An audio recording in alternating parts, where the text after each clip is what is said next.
Yo creo que muchas filósofas del feminismo y las ideólogas del género realmente tenían muchos problemas a nivel emocional y mental, ¿no?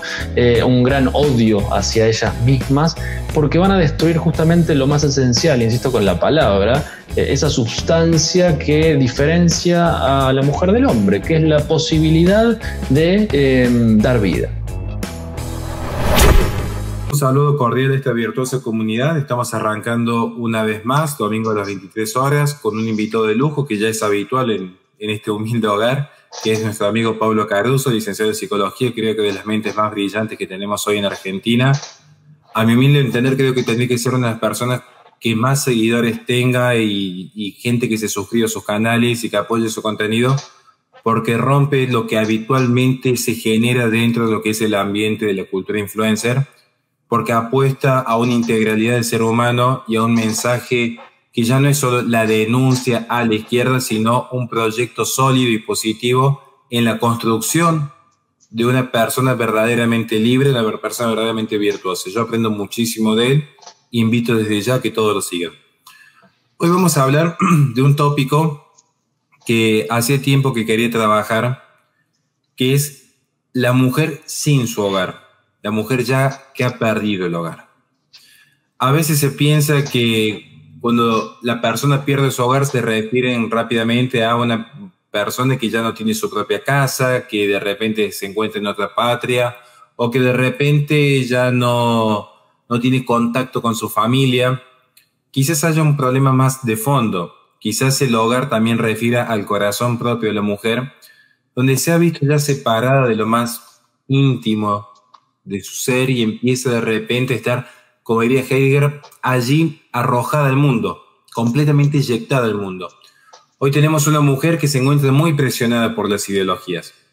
Por eso no se trata aquí de juzgar ni menos todavía de decirle a una mujer cómo vivir, sino darles herramientas para entender la realidad que vive.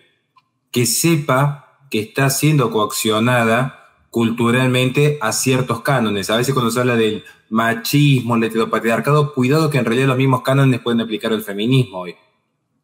Gente que desde una élite de poder baja a una determinada corriente de pensamiento.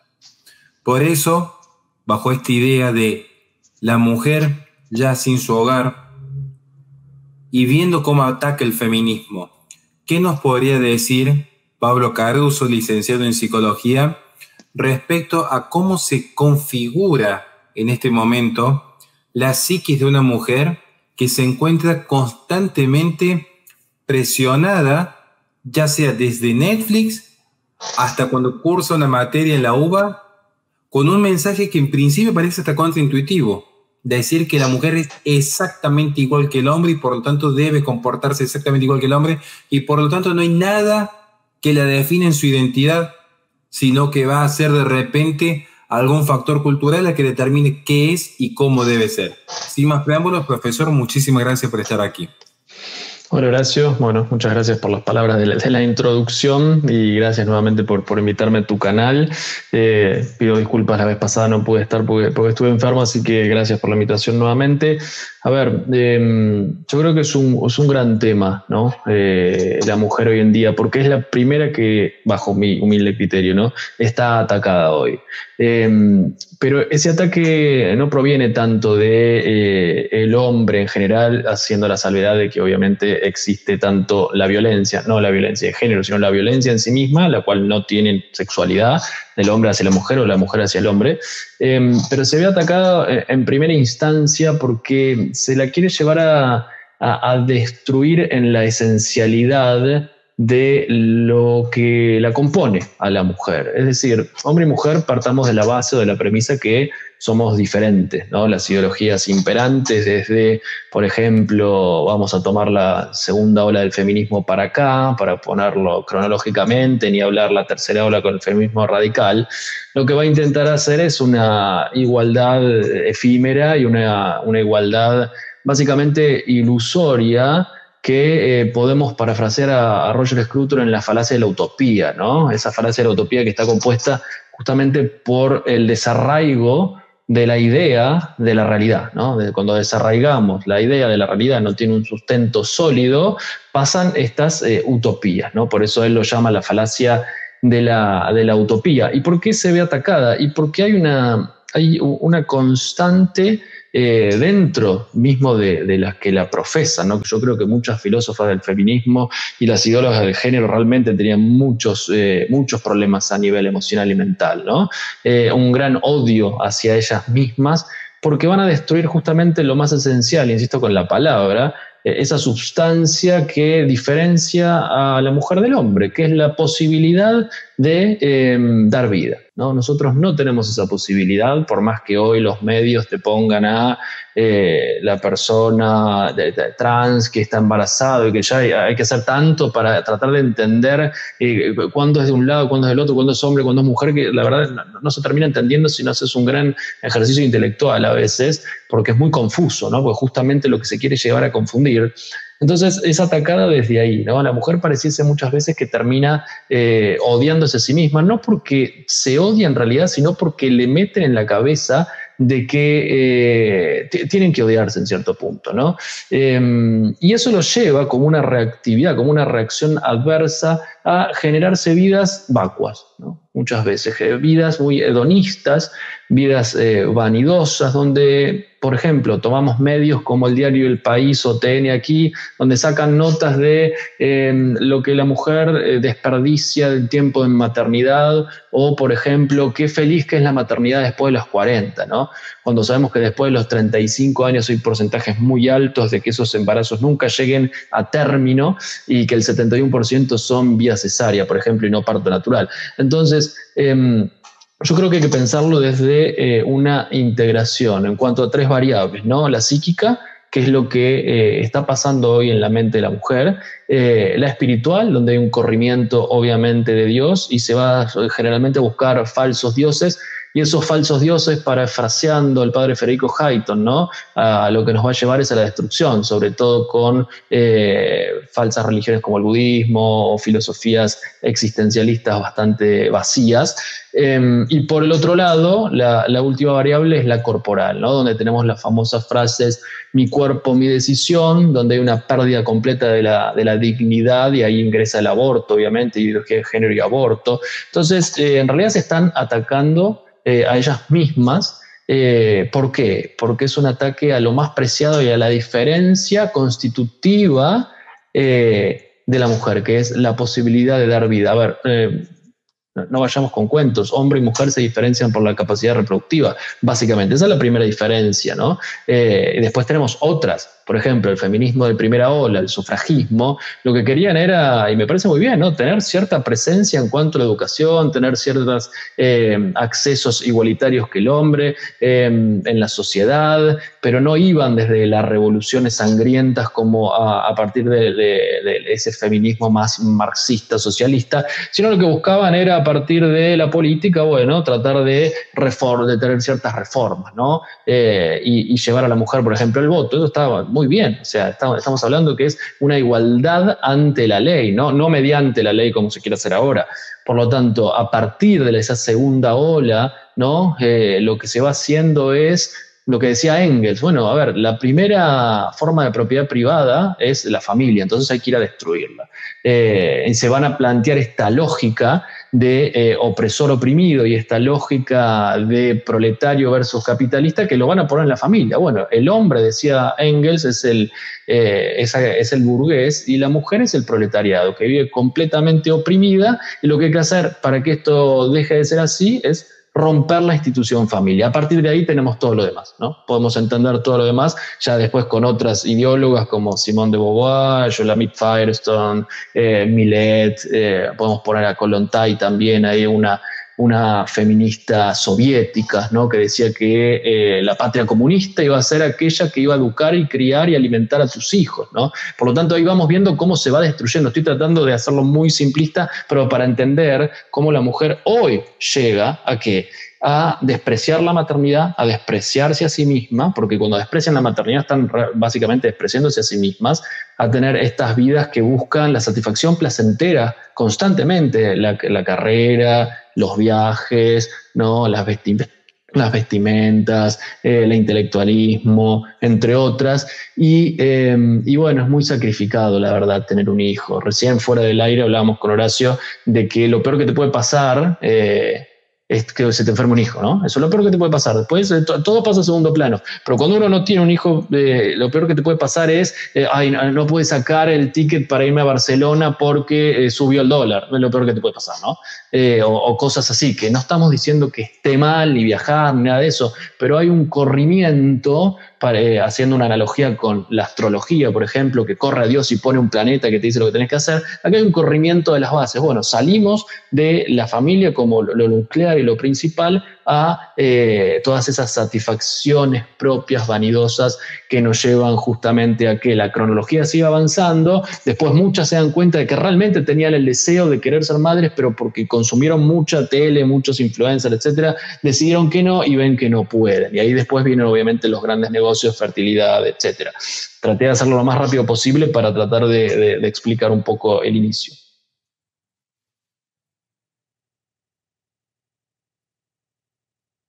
Ahora sí, no he encontrado el botón del micrófono.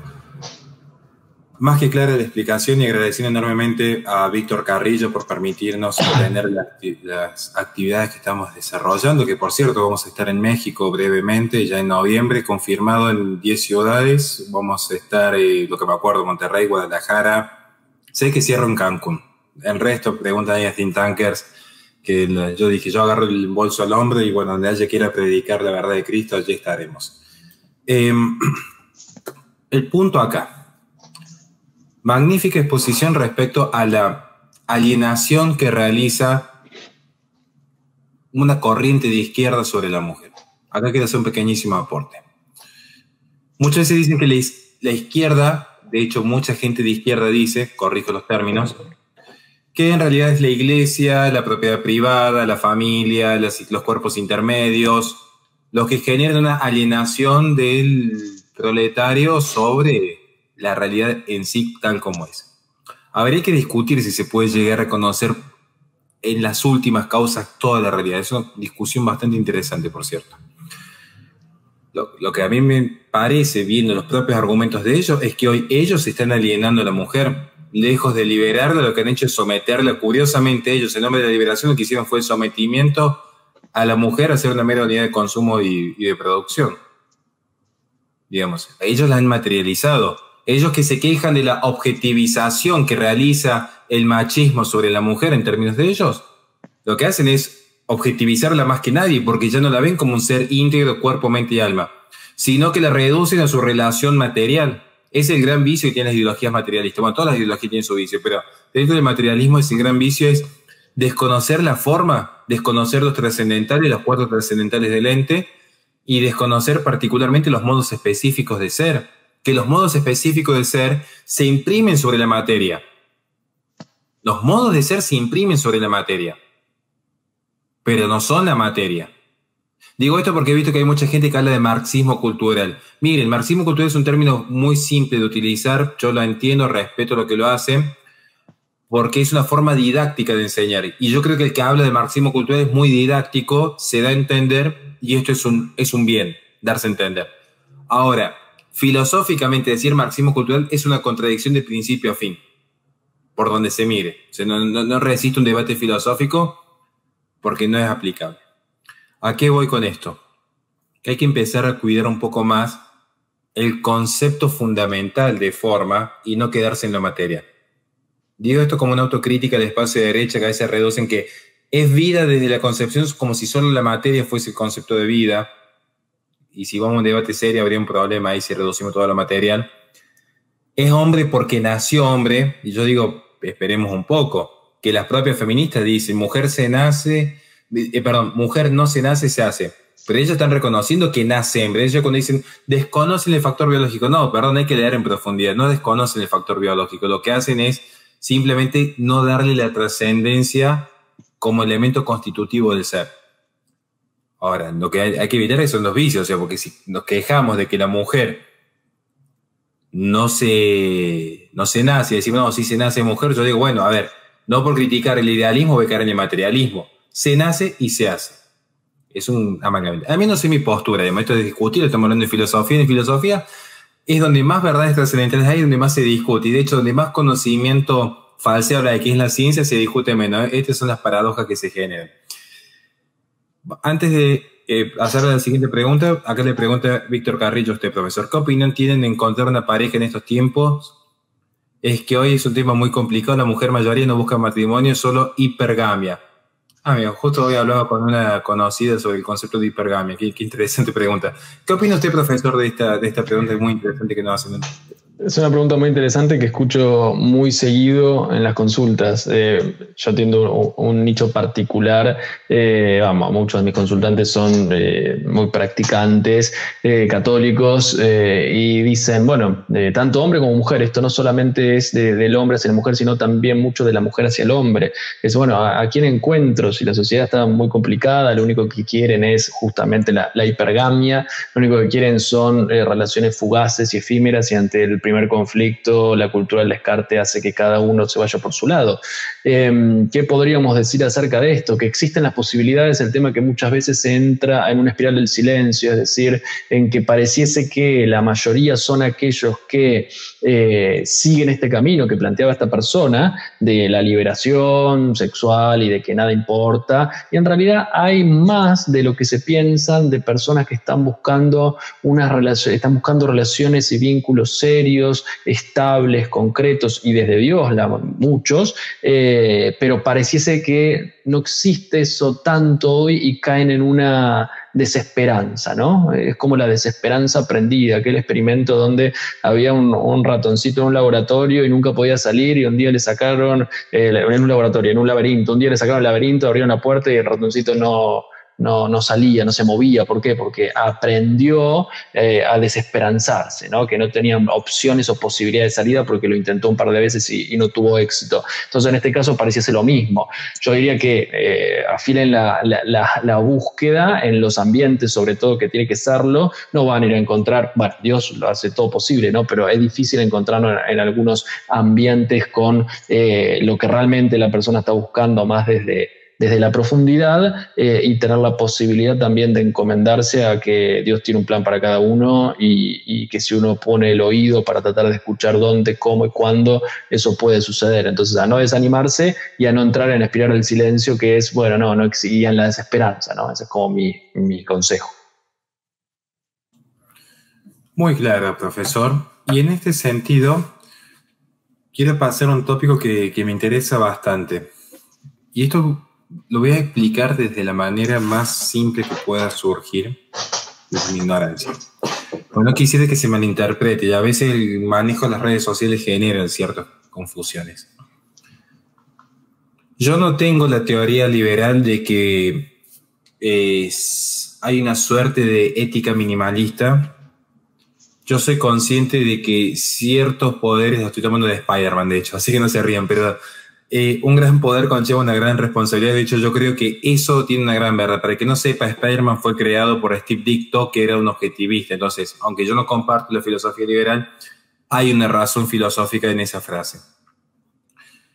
Yo tendría que ser muy ingenuo de mi parte si creyese que con el nivel de exposición que tengo, que es poco, no más de 30.000 seguidores, pero bueno, no dejan de ser 30.000 personas que de repente a uno lo están escuchando, uno no pudiese llegar a influir en algo en la opinión de otros. En el momento en el que yo hablo, soy docente de retórica en la licenciatura de filosofía, no puedo contradecirme en decir que si uno habla no está esperando persuadir o generar un impacto en otro, si no, no hablaríamos. Y aún así el silencio es una forma de lenguaje, pero no viene al caso. El punto es, yo muchas veces pienso en esto. Tenemos por un lado un feminismo que está mostrando que el éxito del mundo está en no tener hijos. Después veremos si hay métodos más o menos violentos. Claramente que el aborto es el peor de los crímenes, pero hay un feminismo que promueve la mujer sin familia, por un lado. Pero por otro lado veo que la cultura influencer, el joven que está de repente descubriendo su identidad, que está queriendo conocer el mundo, recuerden, no se puede amar lo que no se conoce, ese mismo joven lo que encuentra es que el antifeminismo de repente parecen mostrar el mismo camino, salvo honrosas excepciones como el profesor Pablo Caruso, que está felizmente casado, que tiene hija, que hizo un ejemplo a seguir. Él sí es un ejemplo y un referente, no es mi caso, pero digo, ¿qué es lo que ven los jóvenes en general? que el éxito por izquierda o por derecha es no familia, no hijos, porque el hijo de repente ya te impide viajar, te impide el mejor restaurante, te impide el mejor hotel, te impide el mejor avión, y uno se queda como, entonces, ¿qué es lo que tiene que hacer uno? ¿Qué es lo que conoce el joven? O la joven, estamos hablando de la mujer también. El mundo le presenta por izquierda o por derecha la vida atomizada, no se puede amar lo que no se conoce. No tiene un modelo de decir, acá vi que hay un modelo que si bien es sacrificado, puedo llegar a amar esta vida sacrificada que es la vida en familia. Por eso, esto no quiere que se vaya a tomar como una crítica a nadie, sino es como diría Byung-Chul Han, estamos diciendo la sociedad en su conjunto, la sociedad, no los gobiernos. A mi entender, hoy tenemos una sociedad hiperestimulada por lo que es la cultura influencer. Esto es mi parecer. La podemos discutir. Y como lo estamos discutiendo, me gustaría conocer la postura de usted, profesor, como psicólogo, tanto en su práctica como en su teoría, de si acaso realmente la cultura influencer no estaría ayudando en algún punto a lo que es la cultura de la antinatalidad. Esa sería la pregunta concreta a usted, profesor. Sí, estoy completamente de acuerdo y también tomo tus palabras que fueron hacia mí, ¿no? De que uno intenta hacer un ejemplo. Bueno, vos también sos un ejemplo, Horacio, con tu familia y con todo lo que haces. A ver, sí, la cultura influencer de hoy lo que está haciendo es una suerte de reforzador sintomático, hablando en la jerga, de aquellas personas que tienen ciertas, por ejemplo, inseguridades, vulnerabilidades, labilidades emocionales, y lo que encuentran en estos ídolos es básicamente la propia proyección. Es decir, a ver, ¿qué dice Byung-Chul Han del narcisismo? Bueno, el narcisismo es aquello que no hay un límite, o hay un límite muy difuso entre yo y un otro, porque el otro se convierte en una proyección mía. Entonces veo sombras mías por todos lados, es decir, la alteridad básicamente se ve eliminada. La alteridad, es decir, al reconocer el otro por el otro mismo, se ve eliminada. ¿Y a qué voy con esto? La persona hoy día, que se ven muchas crisis existenciales, sobre todo entre los 25 y 35 años, podríamos poner rango etario donde se ve mucha crisis existencial. Después obviamente va a haber por fuera de la campana de Gauss otras, ¿no? Pero estamos hablando de una media. Uno encuentra eso y el influencer, porque hoy tenemos a un clic de contacto con absolutamente lo que quiera, desde una hiperinformación hasta encontrar videitos de TikTok o lo que sea, que son personas que me dicen básicamente lo que piensan y lo que es exitoso. Y el éxito en las redes sociales aparentemente se mide por la cantidad de seguidores. Yo ayer subí una historia de una barbaridad de este cantante, ¿no?, residente, que lo que hacía era adoctrinar, por lo que se veía, ¿no?, en la imagen de video, junto a su hermano sobre hasta blasfemias, ¿no? Bueno, Dios es tal cosa, lo otro. Entonces la reflexión que ponía es: la cantidad de seguidores es inversamente proporcional a lo que las personas tienen en la cabeza, a los seguidores que tienen en la cabeza. Es decir, a mayor cantidad de seguidores tiene esta persona, menor cualidad intelectual y espiritual tiene la persona. ¿Por qué? Porque en este vacío que hablábamos antes, bueno, lo voy a llenar, hablando mal y pronto, con estas opiniones o bajadas de línea que muchos están obviamente pagos y muchos están bajo ciertas agendas y monetizados. Entonces, claro, bueno, tal persona tiene tantos seguidores, debe ser, ¿no?, falacia de autoridad, debe ser importante. Entonces, claro, me lo dijo Netflix, me lo dijo Disney, me lo dijo Lali Espósito, me lo dijo no sé quién, y eso debe ser correcto. Y ahí entramos en otra variable, que es la del pensamiento crítico, la posibilidad de pensar acerca de aquello que estoy recibiendo. Bueno, cuando tenemos, por ejemplo, un consumo global en el mundo de 6,54 horas de tiempo de internet y de pantallas, ¿no? ¿Qué hacemos con eso? Bueno, recibimos información pasivos, como diría Giovanni Sartori, no era la posibilidad de simbolizar, de abstraer, de sintetizar. No, recibimos. El cerebro no trabaja. A ver, cuando uno está consumiendo información o imagen, el cerebro no está trabajando. El cerebro está en estado de reposo. ¿Por qué? Distinto cuando uno lee, está sintetizando, simbolizando, pensando, sacando, ¿no? Desde pensando hasta casi silogismos, un montón de cosas. Bueno, cuando uno consume información, eso no pasa. Entonces, como el cerebro ahí está aplanado, no hay la posibilidad de hacer operaciones cognitivas, y yo encima idealizo, es decir, pongo en esa persona la verdad, la sabiduría, pongo el éxito. Bueno, ¿cómo se mide el éxito hoy? En seguidores, en dinero y en aparentemente la libertad de acto que tienen estas personas. Como decía una influencer, entre comillas, hace unos días, bueno, me di cuenta de que me callaba que me gustaban las mujeres, si era una mujer esta la que lo decía, ¿no? Entonces, ¿eso qué va haciendo en la cabeza de, sobre todo, los jóvenes de hoy en día o los adolescentes? Bueno, lo está diciendo tal, debe ser así. Entonces yo me empiezo a cuestionar.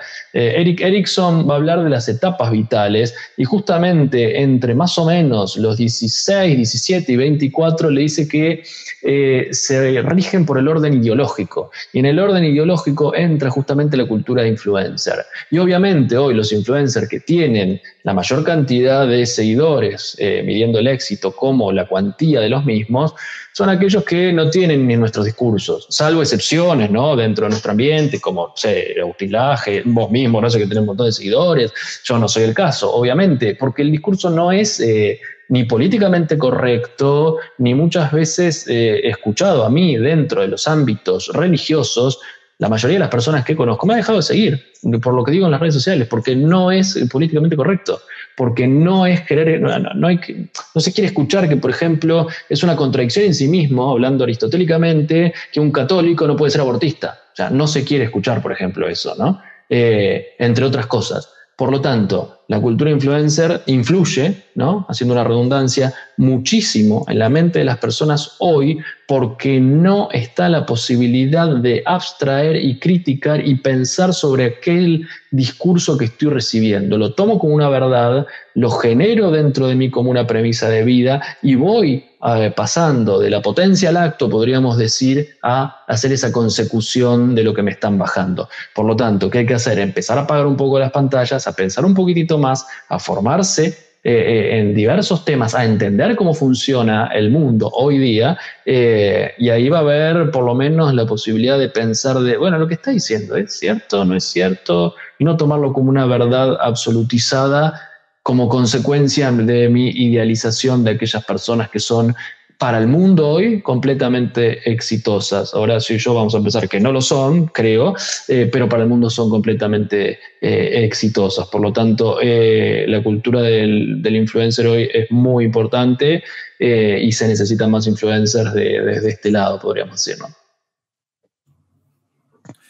Es un gran tema a debatir y me gustaría luego leer en los comentarios qué opinan al respecto. Yo insisto, quiero aprovechar antes que se me olvide, porque después se me va a pasar, un agradecimiento enorme a Gina y Otton. Justamente mi canal está desmonetizado, así que depende exclusivamente de los vivos, y todos saben que con YouTube todo lo que son obras de caridad que hago dentro de mi comunidad es exclusivamente lo que sale de YouTube, exclusivamente de aquí. Entonces, gracias de verdad. Hay meses que se puede más y meses que se puede menos, pero lo que se puede se hace, digamos. Yo hoy tengo una discusión, estoy estando acostumbrado a esa palabra dentro de carrera con otros colegas. Es un tema realmente a pensar. Me gustaría leer los comentarios del resto luego, porque pienso en esto. Si la solución a los influencers de izquierda serían o no los influencers de derecha. Esto es un debate interno. Yo respeto muchísimo lo que yo intento hacer.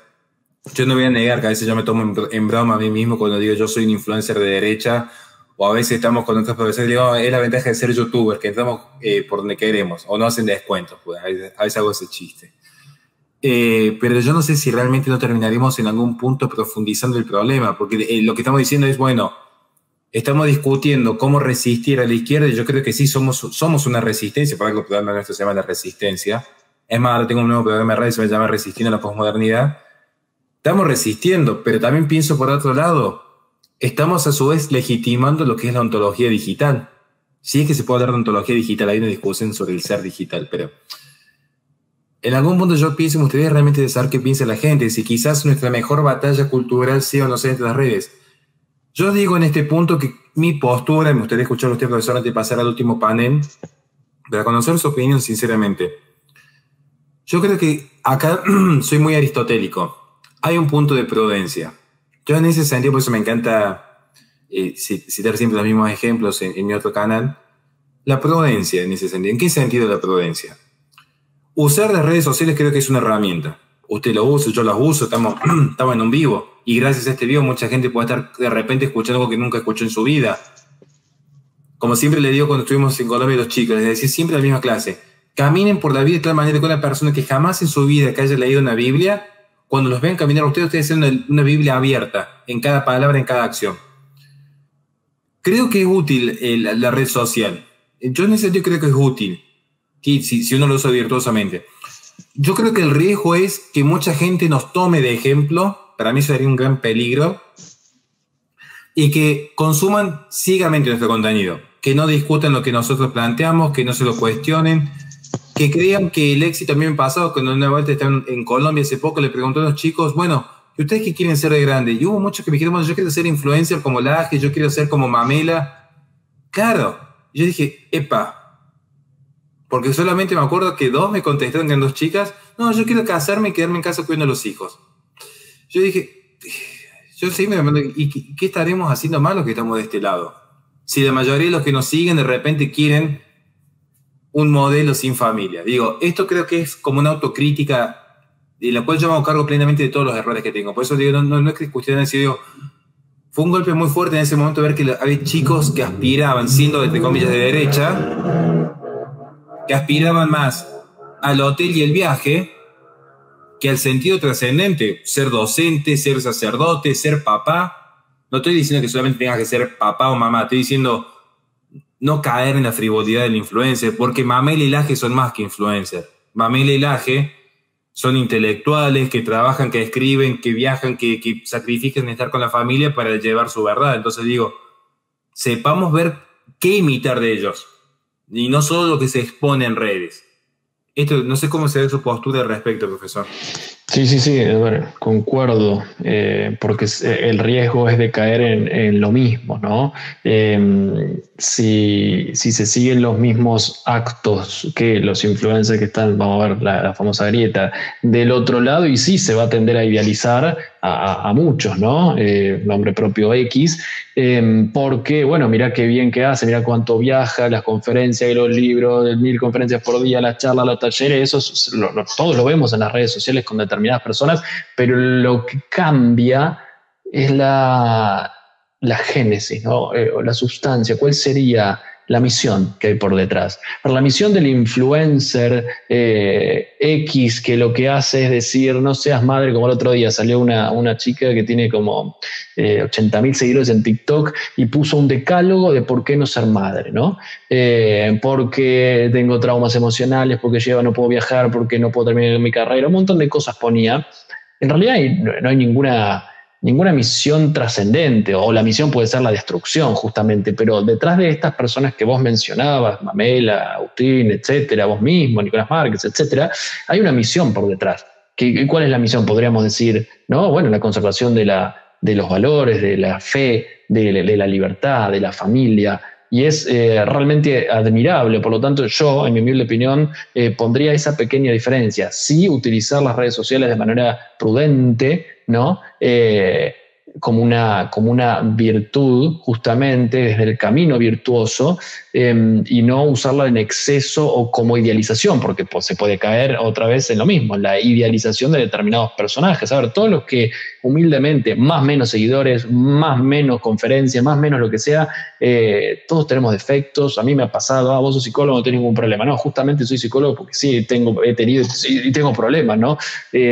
Vos hablás públicamente y decís tal cosa. No, uno habla, intenta ser lo más testimonial posible, pero eso no quiere decir que uno sea perfecto. No, todo lo contrario. O sea, hablamos desde la humildad, podemos hablar de cierto conocimiento que uno puede tener de la vida, e intentamos dar un mensaje porque uno tiene una misión. A ver, yo tengo claramente, después de muchos años de trabajo espiritual, una misión que encarno. Bueno, eso fue durante muchos años de no encontrarlo y de caer en falsos dioses, falsas verdades, como testimonialmente está mi canal de YouTube, La Nueva Era y toda esa cuestión, y mi combate va por ahí. O sea, mi combate básicamente va por ahí. Entonces es tratar de ayudar a las personas a que no caigan en eso y vayan por el buen sendero, por el recto sendero, desde mi campo, que es lo psicológico / espiritual a veces en ciertos discernimientos que en mi trabajo hago, ¿no? Por lo tanto, respondiendo a la pregunta, sí, es un riesgo que muchas veces pueda pasar exactamente lo mismo, haría la diferencia en la cualidad de la misión que hay por detrás. Fantástico. Y hay una pregunta interesante sobre redes sociales, pero sobre ese punto yo quiero esperar a que luego hagamos más adelante un vivo con Pablo Cardoso y Daniel Schigel, que es sobre profundizar exclusivamente el fenómeno de las redes sociales. O sea que eso, por eso hay una pregunta muy interesante allí, pero creo que eso nos llevaría un vivo entero, hablar de la lógica de las redes sociales, por un tema que incluso nosotros manejamos bien.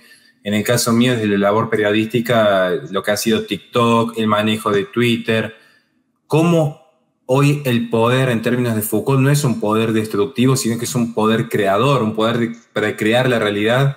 Quiero esperar a hablar un poco más con una docente amiga sobre el lenguaje para poder dar para no repetir temas, digamos.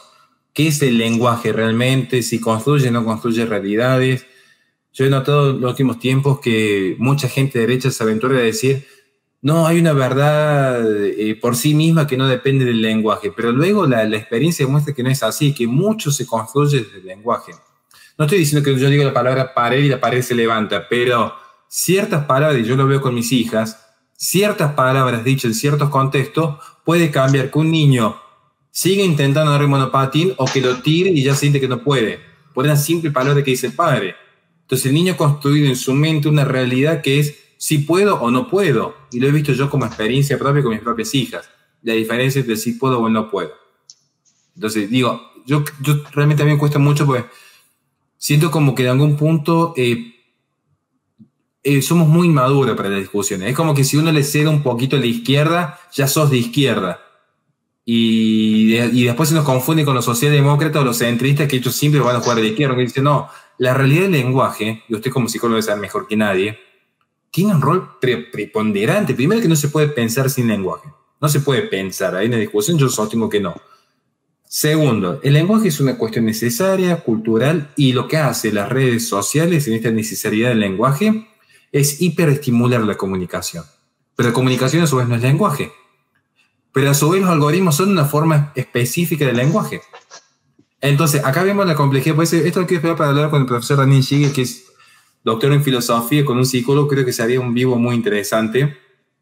Habrá una cosita muy chiquita, ¿no? Primer axioma de Vaslavi, que es imposible no comunicar.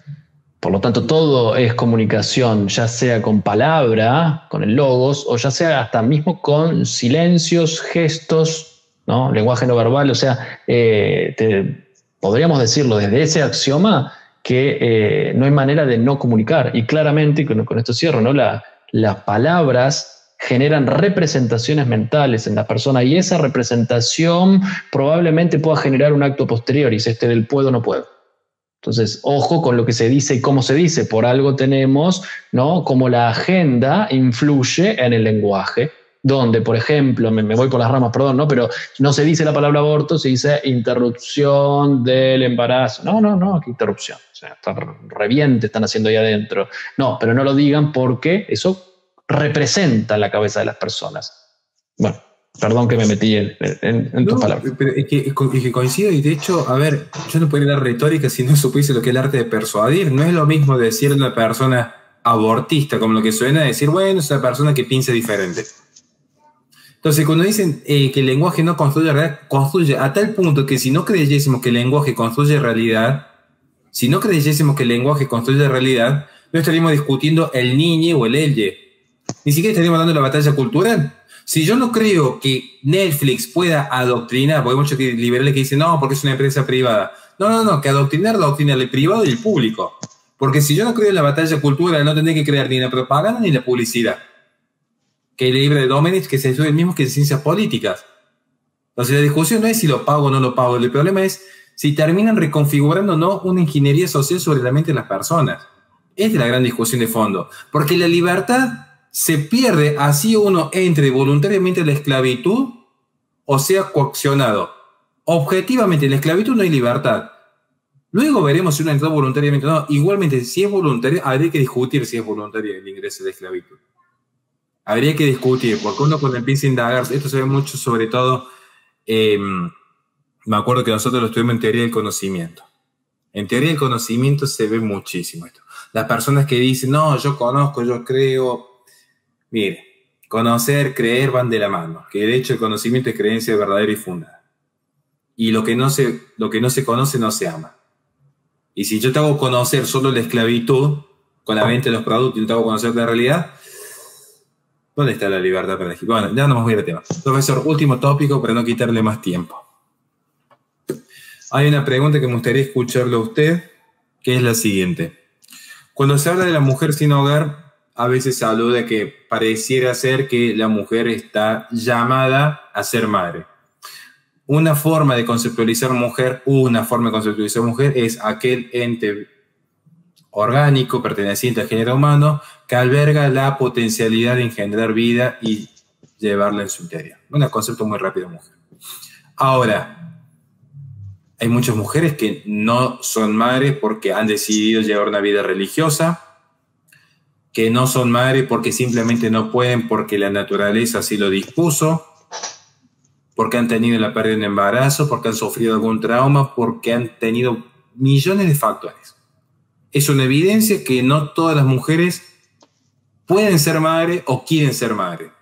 Entonces, pero a su vez tenemos que hay toda una ideología por parte del feminismo, pero que a su vez va acompañada de otras ideologías, una corriente muy particular del liberalismo, pensemos Gloria Álvarez, una corriente muy particular del transhumanismo, una corriente muy particular del animalismo, que incitan a no ser madre, incluso sin depender del aborto, simplemente rechazar la maternidad.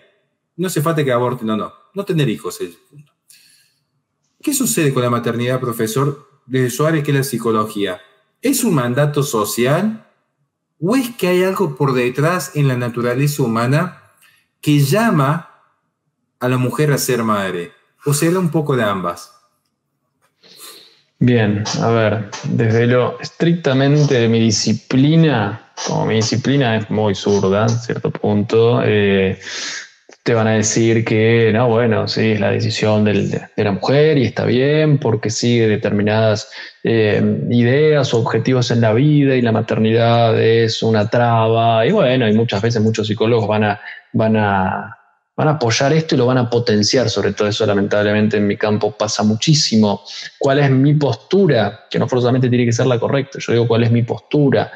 Mi postura es que creced y multiplicados, ¿no? Es decir, si nos basamos en las verdades, en los axiomas que uno profesa, no porque la mujer vaya a ser una máquina de reproducir, pero a lo que vamos es que es intrínseco a la naturaleza de la mujer y a su constitución antropológica y psicológica la posibilidad de albergar vida y darla, ¿no?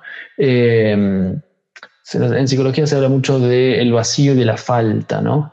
Aquella falta que la falta es constitutiva del sujeto, tanto para hombre como para mujer, pero en la mujer particularmente se ve desde esto que estamos hablando, ¿no? De la posibilidad de esa posibilidad divina, casi no, de albergar vida, es un milagro, eso es un misterio, ¿no? Más allá de que la ciencia lo pueda explicar, obviamente, ¿no? Pero por default, de fábrica, estamos formados así y yo creo que es un gran don que la mujer tiene y que es aprovechable. Cuando no es aprovechable es cuando muchas veces hay conflictos emocionales, cuando hay ideologías imperantes de por medio, cuando uno no quiere, porque tuvo una vida difícil, no quiere vivir, no quiere que otro viva, es hasta altruista, ¿no? No quiero que otro viva lo que uno vivió. Lo escucho mucho, son los relatos de las mujeres que a veces llevan lamentablemente al aborto, ahí no está el altruismo, pero desde la idea previa es, bueno, quiero hacerle un bien al otro, después se confunden en los medios. Porque los medios serían otros, ¿no? Trabajarte bien espiritualmente, psicológicamente para estar sano y después poder cuidar lo mejor posible, aunque todos fallamos, no somos perfectos. Por lo tanto, mandato social, puede haber algo del mandato social si querés, o sea, no del mandato social de la actualidad, sino más de una sociedad, vamos a hablar, premoderna, por así decir, que estaba ligado obviamente a la cultura, a lo trascendente, era una cultura del cielo, era una cultura de la tierra, podemos decir, donde estaba el orden puesto en Dios, ¿no? Una sociedad teocéntrica. Después, bueno, con la modernidad, la ilustración, etcétera, y el posmodernismo vamos a caer en este nihilismo, básicamente, que lo que se quiere es la propia satisfacción, insisto con esto, ponerse a uno como el centro, ponerse a uno como una suerte de homo deus, y en el caso de la mujer, anular la función que nos da diferencia del hombre, porque, bueno, es mucho sacrificio, es mucho trabajo, la mujer hoy, como se están definiendo de una manera distinta, es caer en una mujer tradicionalista, es caer en una mujer anterior a la nueva mujer en cierto punto que se quiere construir, ¿no? Y parafraseando a Shulamit Firestone, bueno, la naturaleza ya de hombre y de mujer, cae en saco roto, ya no hay naturaleza, iba a decir ella, ¿no? Por lo tanto, yo creo que puede haber algo, si se quiere, ¿no? Del mandato social de una sociedad judeocristiana, pero ¿por qué? Y porque en sociedad judeocristiana estamos hablando de crecer y multiplicar, es decir, la mujer viene para poder dar vida al mundo, ¿no? Para poner, como se quiere, ¿no? Este control de natalidad que solamente mentes retorcidas y con muchos objetivos por detrás quieren hacerlo. No es la naturaleza, y mi postura es que cuando se elimina la posibilidad o se decide que no, más allá de que haya mujeres que quieran y no puedan por cuestiones orgánicas, estamos hablando ya de otra cuestión, hay una intencionalidad previa de sí quererlo, ¿no? Pero siempre mi trabajo consta, cuando vienen mujeres con estas preguntas, de poder hacer un discernimiento de si es sí o si es no, y si es no, bueno, ¿qué es lo que está trabando en el medio para que se pueda realmente decidir, entre mil comillas, en libertad y no por cuestiones de bloqueos emocionales? Entonces despejamos todos los bloqueos emocionales que se puedan hasta cierto punto para encontrar la raíz de esto y ver que en muchos casos, como me ha pasado, realmente es un sí, pero está tapada por tanta capa traumática que se llega al no. Entonces, en primera instancia, por lo tanto hay que trabajar mucho para poder ir a las bases, y en general, en la casuística, yo he encontrado que de 10, por ejemplo, 8 o 9 es un sí. O sea, lo que yo he visto es que muy poca mujer, en realidad, con una idea muy consciente y trabajada, te dicen que no, en general. En general los no, por lo menos en mi experiencia, los no vienen por un montón de capa intermedia de bloqueo emocional en general. Más allá de, insisto, de mujeres que quieran pero no puedan porque, bueno, la biología no se los permite, pero yo creo que vamos por ahí, desde mi campo, desde mi experiencia, también desde la teoría. Fantástico, profesor, muy claro. Ya luego estaremos trabajando con algunos videos en particular a partir de este vivo. Antes de terminar, 2 cuestiones fundamentales. Hemos terminado a tiempo, hay una cosa que no suele suceder. En primer lugar, muchísimas gracias a Leticia, realmente gracias, porque todos saben los que me conocen, los que siguen mi Patreon, por ejemplo, que ahí sí subo más allá de la actividad que estamos realizando. Realmente gracias. Esto sería imposible ayudar a la gente que ayudamos sin ustedes. Muy bien. Lo último, primero, por favor, recen por la familia del profesor Pablo Caruso. Es un favor que le pido a la gente que me sigue. Por favor, recen por ellos. Ya estamos terminando. Y acá están preguntando, profesor, ¿cómo lo pueden contactar a usted? Bien, lo que más uso es mi canal de YouTube, que es Pablo Caruso Psicólogo, y mi Instagram, que es @PabloFCaruso. Después tengo una página de internet donde cuento cómo trabajo, las maneras, en qué partes del mundo estoy yo atiendo de manera virtual. Muchas preguntas son de qué manera atiendo, por lo tanto, una de mis premisas es que las fronteras no sean un problema. Es decir, si uno quiere un tratamiento psicoterapéutico y quiere por valores, por lenguaje en común, etcétera, no importa si uno está al lado de mi casa o al lado de mi consultorio o como por ejemplo tengo pacientes de Australia. Así que www.pablocaruso.online y un mail que es consultas@pablocaruso.online. Lo que más utilizo es el canal de YouTube y el Instagram. Bueno, excelentísimo, gente, nos estamos viendo. Domingo que viene ya tenemos confirmado, vamos a estar con Michelle Vivas. Ya el cansancio no me permite conjugar bien. Ahí está el profesor de retórica. Domingo que viene estaremos con Michelle Vivas, científica, doctorando ya en Europa, uno de los currículos más brillantes que he visto en mi vida. Fue una de las docentes que tuvimos en el primer curso que hicimos con la Resistencia Radio, que por cierto fue un éxito, muchas gracias. Hablando sobre el alarmismo climático y los grandes vicios cientificistas que hay en las investigaciones. Y va a ser un vivo de un altísimo contenido a nivel científico. Vamos a tratar de hacerlo lo más comprensible posible, quédense tranquilos. La idea es que justamente hacer un trabajo de divulgación, entonces tratar de demostrar cuántos elementos erróneos hay en los discursos hegemónicos en torno a la Agenda 2030. El último mensaje es que ya está confirmada, ya está confirmado solamente que Pablo Muñoz me va a entregar el prólogo esta semana, sino que a su vez ya hemos cerrado un acuerdo muy interesante de una gran ayuda con la gente de Think Tankers en México, así que vamos a tener una distribución linda en México y vamos a poder traer los libros para Argentina y el resto de América Latina. La idea es que simplemente se difunda lo que hemos escrito, no nos interesa.